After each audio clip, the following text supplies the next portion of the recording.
Hello दोस्तों, बहुत बहुत स्वागत है आपका हिंदी मीडियम के number one channel school classes में।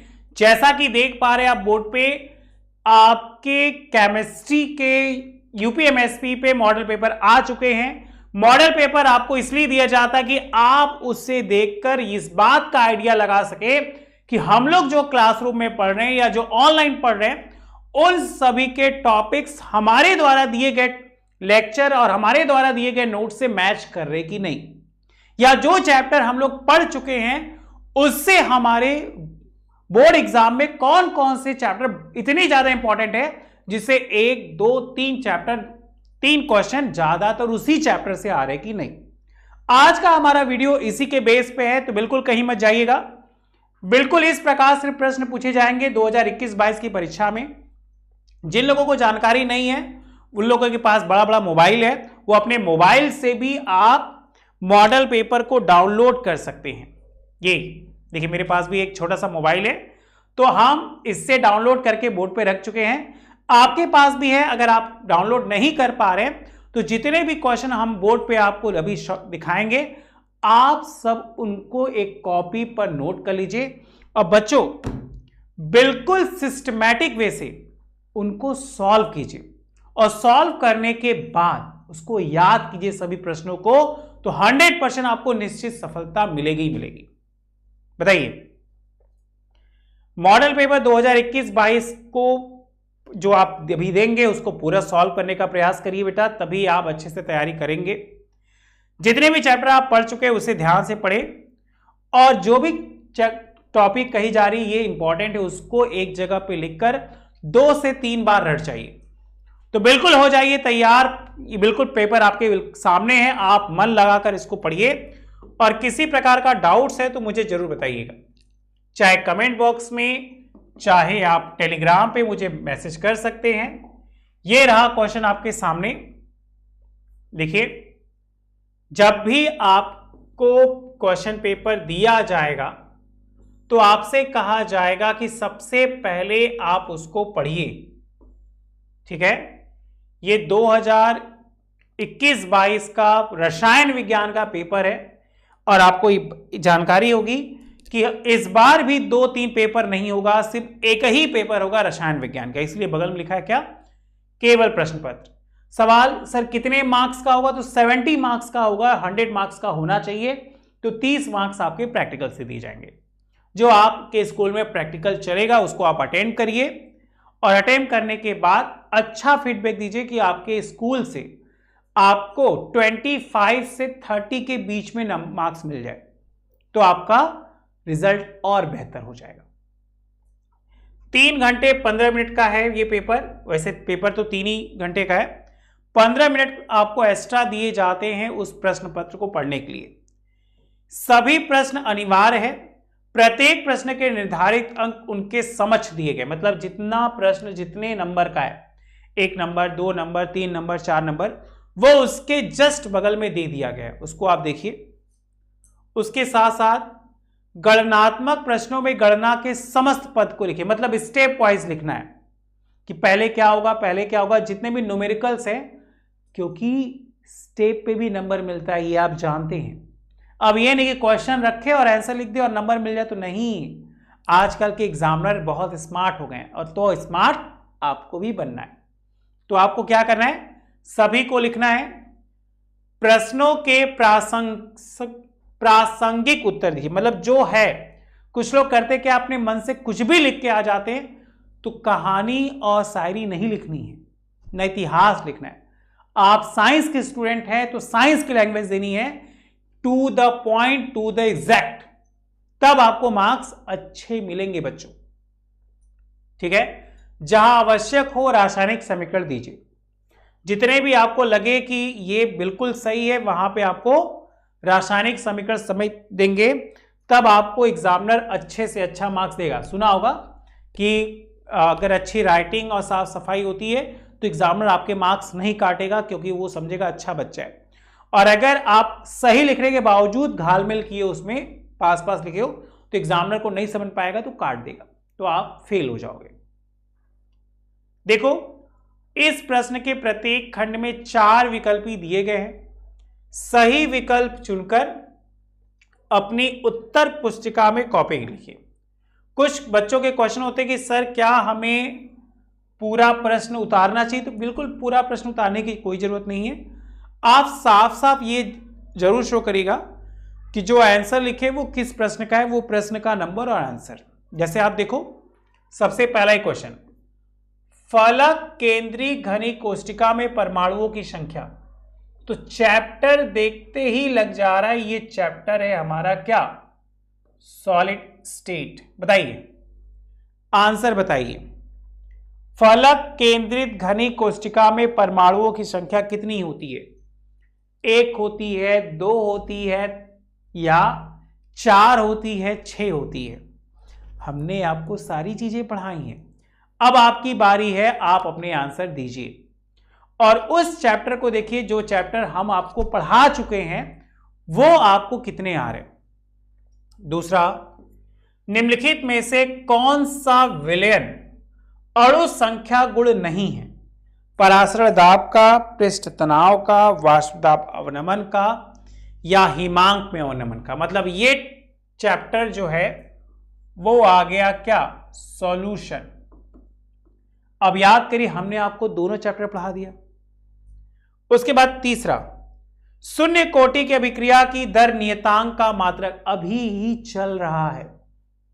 याद करिए, ये चैप्टर चौथा है, केमिकल काइनेटिक्स, जो अभी हम लोग पढ़ रहे हैं।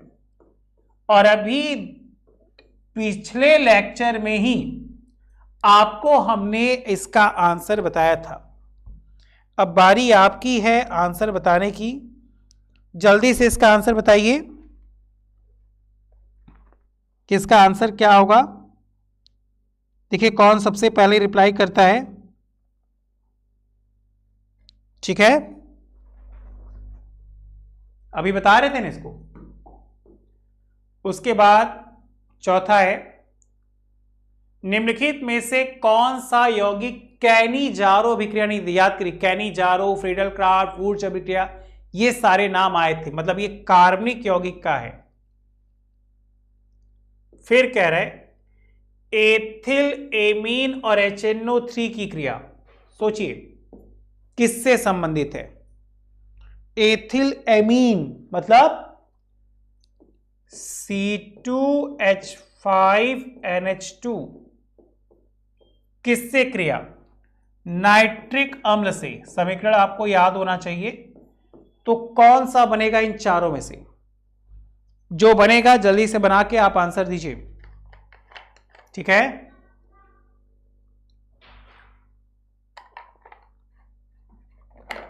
जितनी जल्दी देंगे उतनी जल्दी क्लियर होगा, उतनी जल्दी हम लोग आगे चलेंगे। आप हमारे इस बैच से जुड़िए जिसका नाम आपने सुना होगा, सफलता बैच। अगर इस बैच से ज्वाइन करेंगे तो आपके रिवीजन बहुत अच्छे से कर दिए जाएंगे और 100% आप निश्चित गारंटी के साथ पास होंगे। ठीक है, अगर हम बात करें इस बैच में हमें क्या क्या मिलेगा, तो 9th रिवीजन और 12th के पूरे कोर्स मिलेंगे। मतलब एक पहले और एक बाद का, 2 बेनिफिट, डबल बेनिफिट एक कोर्स में। 10th रिवीजन के साथ साथ 11th का फुल कोर्स मिलेगा। 11th रिवीजन के साथ साथ 12th के फुल कोर्स और साथ ही साथ 12th का रिवीजन, ये आपके लिए बहुत मोस्ट इंपॉर्टेंट है। इसके साथ ही साथ बच्चों जी और नीट की तैयारी 2022-2023 के लिए कराई जा रही है। जो बच्चे इच्छुक हैं वो हमारी इस बैच से जुड़िए और 100% निश्चित सफलता के साथ पास हुई। 10th रिवीजन के साथ जी नीट के 2 इयर्स के प्रोग्राम चलाए जाएंगे, जो आपको आने वाले समय में जो आपका सपना है क्या, इंजीनियर और डॉक्टर का, वो आपका सपना साकार होता नजर आएगा। क्योंकि बहुत सारे बच्चे परेशान होते, सर हम क्या पढ़े, कहां से पढ़े और कैसे पढ़े। तो ये सारी चीजें आपको हमारी सफलता बैच में दिया जाएगा, जिसका नाम ही सफलता। सबसे सस्ते गारंटी अगले साल की कोर्स पे ये एकदम निश्चित है। 9 to 12 क्लासेस चलेंगी जी नीट के साथ। अगर बात हो सर इस बैच में कैसे ज्वाइन होंगे, तो ये देखिए ऊपर कॉन्टेक्ट नंबर है, जैसे देखिए उस कॉन्टेक्ट नंबर पे आप ज्वाइन हुइए। इसमें बेसिकली डेली क्लास रोज मिलेगी, प्रीवियस ईयर्स के पेपर मिलेंगे, टीचर के नोट्स और स्लाइड्स मिलेगा, रोज आपको होमवर्क दिया जाएगा, जो कि बहुत जरूरी, क्योंकि अगर हम होमवर्क नहीं करेंगे तो कैसे पढ़ेंगे। जो आपके डाउट्स है उसको रोज सॉल्व किया जाएगा। टॉप बुक वीडियो सॉल्यूशन मिलेगा, प्रैक्टिस पेपर। अब सवाल होगा हम क्यों करें, क्या कोई पहले किया है? बिल्कुल बच्चों, ये कुछ बच्चे हैं जो इस सफलता बैच पे भरोसा दिखाएं और आज 100% के साथ कमलप्रीत पास हुई है। कोमल 100% क्लास 12th में और 99.8% ऋषित का है। ये हमारे वो होनहार बच्चे हैं जो सफलता बैच पर पूरा विश्वास रखकर अच्छे से पढ़ाई की हैं, और इस लिस्ट में आपका भी नाम जल्दी से जुड़ सकता है अगर आप चाहो तो। इसके लिए आपको इस नंबर पे कॉल करना होगा। अगर आप डिस्काउंट पाना चाहते हैं 10%, तो आप हमारे बच्चे हैं। शुभ 10 का प्रयोग करके आप निश्चित सफलता प्राप्त कर सकते हैं। ठीक है, आइए हम लोग अपने टॉपिक पे आते हैं। और लास्ट है, ग्लूकोज अपचायक गुण प्रदर्शित करता है क्योंकि उसमें होता है। अब ग्लूकोज की बात होती है तो एल्डिहाइड समूह होता है, कीटोन समूह होता है, हाइड्रोक्सिल समूह होता है, या NH2 समूह होता है। अब ग्लूकोज याद आते ही फिर से याद आ रहा है विलयन। याद आ रहा है कि नहीं? तो सोचो, ये हम लोग किस टॉपिक को ऑब्जर्व किए थे? ये विलयन भी वाला था, और जो उधर नहीं पढ़े थे कार्बोक्सिलिक ईथर वाला, उससे भी रिलेटेड है। ये तो भूल ही नहीं सकते, ये आपका सॉलिड स्टेट का है। हम क्लासरूम में कराए थे आपको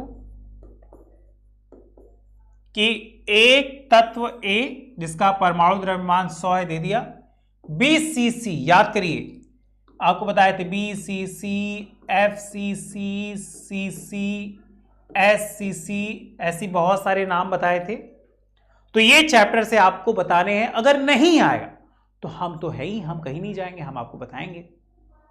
ठीक, उसके बाद ख कह रहे हैं मोल प्रभाज किसे कहते हैं? विलेय के मोल प्रभाज एवं वाष्प दाब अवनमन के संबंध का व्यंजक, मतलब फॉर्मूला। तो आपको बताया गया था कि जो मोल प्रभाज होता है वो मोलों की संख्या के समांक को दिखाता है, जिनमें xn plus x capital N का मान होता है क्या? 1। xn जो है वो विलेय के मोल प्रभाज को व्यक्त करता है, x कैपिटल N जो है वो विलायक के मोल प्रभाज को व्यक्त करता है, और अगर दोनों के मोल प्रभाज को जोड़ दिया जाए तो आता है 1। और इसी को कह रहा है कि जब वाष्पदाब के अवनमन से जोड़ेंगे तो x जो है वो P0 minus PS upon P0 पे डिपेंड होता है। क्वेश्चन नंबर ग, एक MH2SO4 विलयन की तुल्यांकी चालकता गणना कीजिए। इसकी विशिष्ट चालकता इतनी है। मतलब ये जो चैप्टर है वो है सॉल्यूशन। तो आप देखो ज्यादातर फिजिकल केमिस्ट्री से आ रहा है, एक ठोस अवस्था और दूसरा विलय। बताइए बेटा, क्या ये चीजें क्लियर है? तो आप यस सर में आंसर दीजिए और इसको लिख लीजिए। उसके बाद करें स्कंदन की हार्डी सुलजे नियम, याद करिए हार्डी सुलजे, किलर, कैनिजारो, फ्रीडलक्रॉफ्ट, वुड्स, ये हम पिछले टॉपिक में एक साथ लिखवाए थे। अगर फिर भी नहीं आएगा तो मुझे आप कमेंट्स करिएगा, हम आपके कमेंट्स का आंसर जरूर देंगे, या फिर भी नहीं आएगा तो आप टेलीग्राम करिएगा, उसके आंसर हम आपको भेज देंगे। ठीक है, उसके बाद सरल घनी, देखिए एकक कोष्टिका जिसको सिंपल क्लोज क्यूबिक के नाम से जानते थे। संकुलन क्षमता की गणना कीजिए, याद करिए ये सब 2-2 नंबर के फुटकरिया क्वेश्चन है, और जो आपको आपके एग्जाम में बहुत अच्छे मार्क्स दिला के जाएंगे बच्चा। फिर कह रहा है अक्रिय गैसों की 2-2 विशेषताएं और उनका 2-2 उपयोग लिखिए। तो याद करिए जो हीलियम होता है उसका इस्तेमाल गुब्बारे और विद्युत बल्बों में भरते हैं, तो ये उनका उपयोग हो गया। विशेषताएं ये इनर्ट गैसें होती है जो अक्रियाशील होती हैं, कार्यक्षमता इनकी बढ़ती है। उसके बाद ये चैप्टर अभी हम लोग नहीं पढ़े जो नीचे है, निम्नलिखित में उप सहसंयोजक यौगिकों के आईयूपीएसी नाम, ये अभी हम आपको नहीं पढ़ाएं। जो चैप्टर का नाम है कोऑर्डिनेट कंपाउंड, और उम्मीद करते इसके बाद वही हम स्टार्ट करेंगे। ठीक है, कोऑर्डिनेट कंपाउंड बच्चा अभी हम आपको नहीं पढ़ाए, तो बिल्कुल उसके लिए परेशान और नाराज मत होइए। पहले उन चैप्टर की बात कर ले जो आप पढ़ चुके हैं, उस पर ज्यादा फोकस करिए। देखिए वो चीजें आपको अच्छे से आ रही कि नहीं। और अभी कुछ दिन पहले जब बायोमॉलिक्यूल्स आपको पढ़ाए थे तो यही आपको दिए थे, डीएनए तथा आरएनए में महत्वपूर्ण संरचनात्मक और क्रियात्मक अंतर। तो अंतर आपको लिखवा दिए थे। संरचना की बात करेंगे तो जो डीएनए की संरचना होती है वो लगभग ऐसे बनी है। आप अपनी किताब को देखिए, ऐसे ऐसे होगा। आरएनए की जब संरचना की बात करेंगे तो वो लगभग ऐसे है। सॉरी,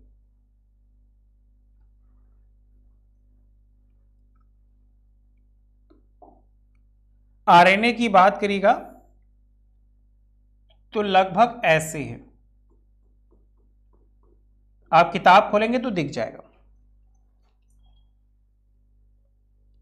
इसके बाद और आगे बढ़ते हैं। क्वेश्चन नंबर 4, यही सेम क्वेश्चन हम आपकी बुक में लिखवाए हैं।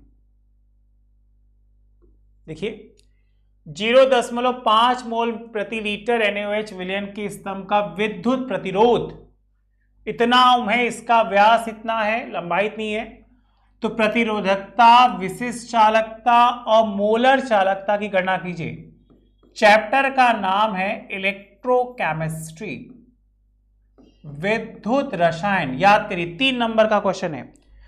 और आप इस क्वेश्चन को देखकर कहोगे कि सर यही क्वेश्चन तो आप अपनी वीडियो में हमको बताए थे, मेरे पास नोट्स है। अगर फिर भी किसी कोई डाउट से किसी का वीडियो छूट गया तो बताना, हम बता देंगे कौन से वीडियो में था। ठीक है, आप बच्चों कॉपी करते रहेंगे तो ज्यादा अच्छा रहे।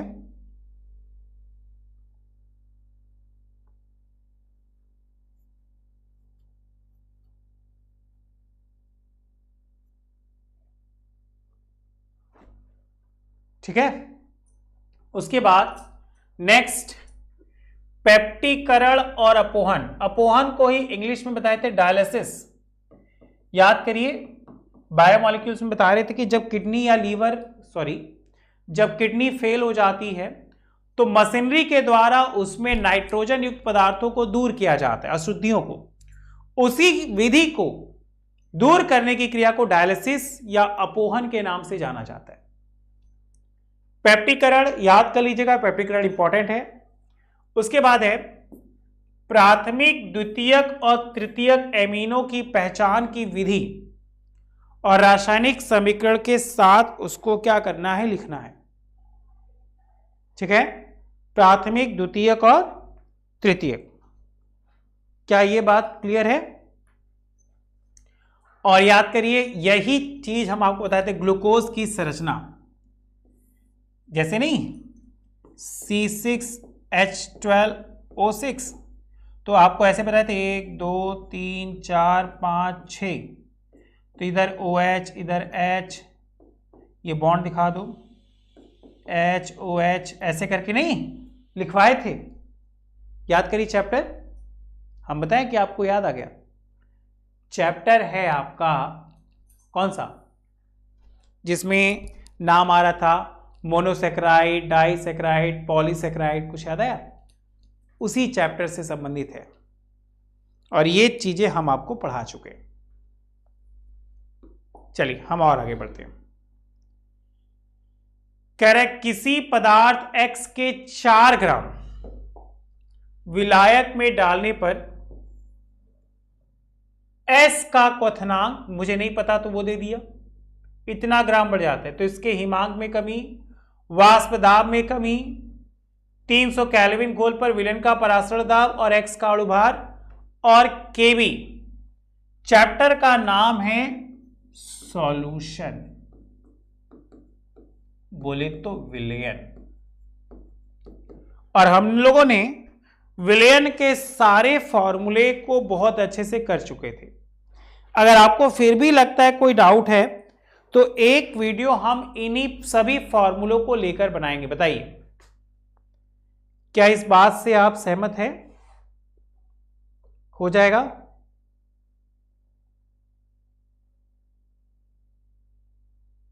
आगे चला जाए।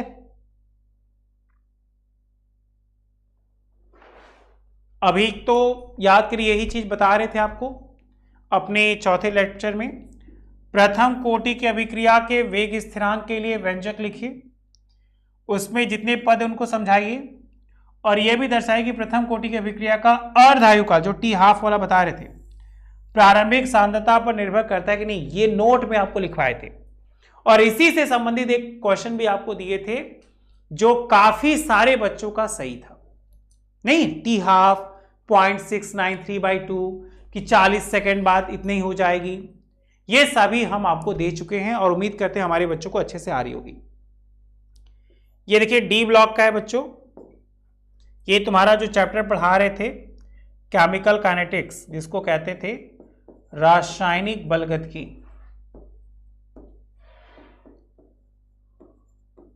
ये डी ब्लॉक का है संक्रमण धातु या तत्व किन्हें कहते हैं। संक्रमण तत्वों के संदर्भ में निम्नलिखित को समझाइए। ज्यादातर जितने भी संक्रमण होते हैं वो सब रंगीन आयन का निर्माण करते हैं, ठीक है। लिगेंड सभी आपको नहीं पढ़ा है, उपसर्जक यौगिक का है। कारण सहित समझाइए।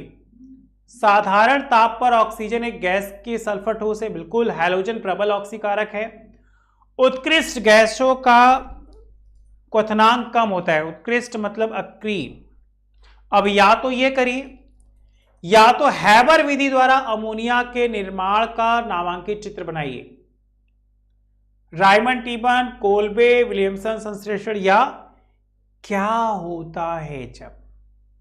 हमने आपकी कॉपी में ऐसे ही क्वेश्चन कराए हैं, क्या होता है जब या कैसे प्राप्त करेंगे। तो ये रहा आपका होमवर्क, आप सभी कर लीजिएगा। फिनॉल को जिंक के साथ गर्म करने पर क्या है, फिनॉल का फॉर्मूला आप याद कर लीजिए, C6H5OH। किसके साथ, जिंक के साथ क्रिया कराएंगे तो बताइए क्या होगा। एथिल अल्कोहल को सांद्र सल्फ्यूरिक अम्ल से, यही फॉर्मूला आपको कराए थे।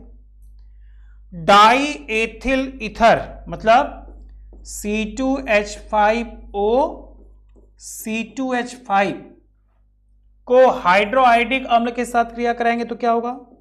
फिनॉल में ब्रोमीन जल मिलाएंगे तो क्या होगा, और फॉर्मल्डिहाइड की ग्रिग्नॉट अभिकर्मक से क्रिया कराएंगे तो क्या होगा। बताइए, समझ में आ रहा है।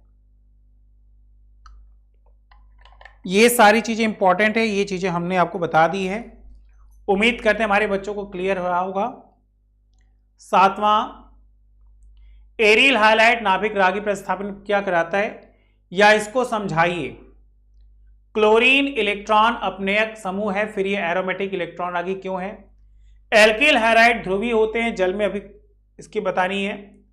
विभेद के लिए परीक्षण प्रोपेनॉल और प्रोपेनोन, फिनॉल बेंजोइक अम्ल या एसिटोफिनॉन या बेंजोफिनॉन, और यह लास्ट टॉपिक है हमारी कैसे प्राप्त करेंगे। और जैसा कि हम बार बार आपसे कहते हैं कि दो चीजें आपसे एग्जाम में जरूर पूछी जाती है, एक क्या होता है जब और एक कैसे प्राप्त करेंगे। ब्रोमोबेंजीन एक फिनॉल, बेंजोइक अम्ल से बेंजिल्डिहाइड, प्रोपेनॉल से प्रोपीन और बेंजोइक अम्ल से एम नाइट्रोबेंजीन। ठीक है, इतनी चीजें कॉपी कर लीजिए। अगर फिर भी कोई डाउट है तो मुझे संपर्क करिए, आपके डाउट्स को क्लियर करना मेरी जिम्मेदारी है। ये मॉडल पेपर आप बिल्कुल सॉल्व कर लीजिए, जो क्वेश्चन नहीं आए उसको मार्क करके पूछिए, 100% आपके सोल्यूशन हम देंगे। ठीक है, तो चलिए आज के लिए इतना ही। Thank you so much, bye bye. घर पे रहिए, स्वस्थ रहिए, मस्त रहिए।